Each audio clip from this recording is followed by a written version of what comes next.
여러분께서 주변에 쌍꺼풀 수술을 받은 분들을 봤을 때 자연스럽다, 부자연스럽다, 예쁘다, 미흡다, 그 정도는 누구나 다 말씀을 하실 수가 있을 것입니다. 그런데 왜 부자연스러운지 구체적으로 설명을 해봐라, 증명을 해봐라 라고 물어본다면 아마 선뜻 대답이 나오지 않을 것입니다. 저는 오직 눈성형 하나만 20년간 연구하고 시술하는 이김윤 성형외과원장 이희분입니다. 제가 오늘은 저한테 찾아오는 쌍꺼풀 재수술 환자 중에 흔한 유형이 왜 어떤 부분이 구체적으로 문제가 있는지를 설명을 드릴까 합니다. 지금 보고 계신 이분은요,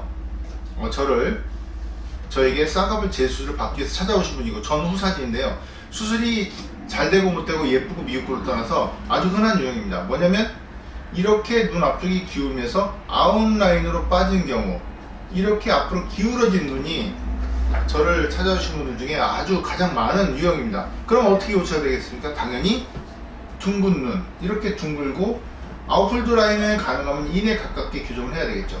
이렇게 교정함으로써 누가 봐도 수술 전보다는 훨씬 자연스러운 눈을 만들 수가 있는데요.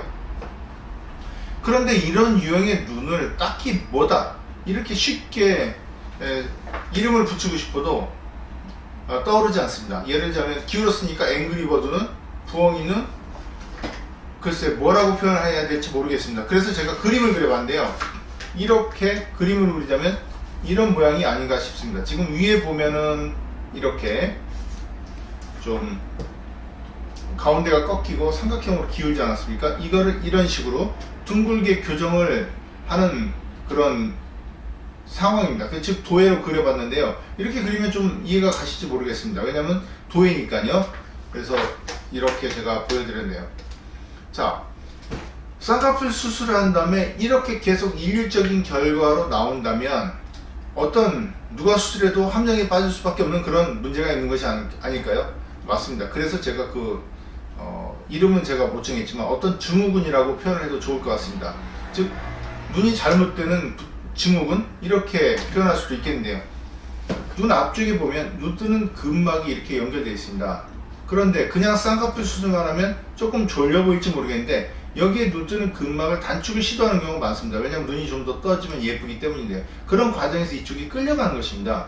그럼 끌려가는 걸 막고 속눈썹 위에 있는 건판이라는 연골을 유지하는 것이 바로 핵심인데요.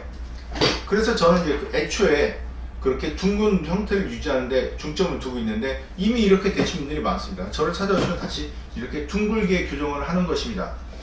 자, 눈이 예쁘려면 둥근 눈이 되어야 됩니다.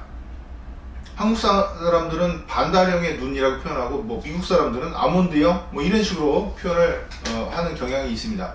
여하튼 눈은 둥글고 앞에서부터 완만하게 시작되는 좌우 대칭인 눈이 예쁜 것입니다. 시청해 주셔서 감사합니다.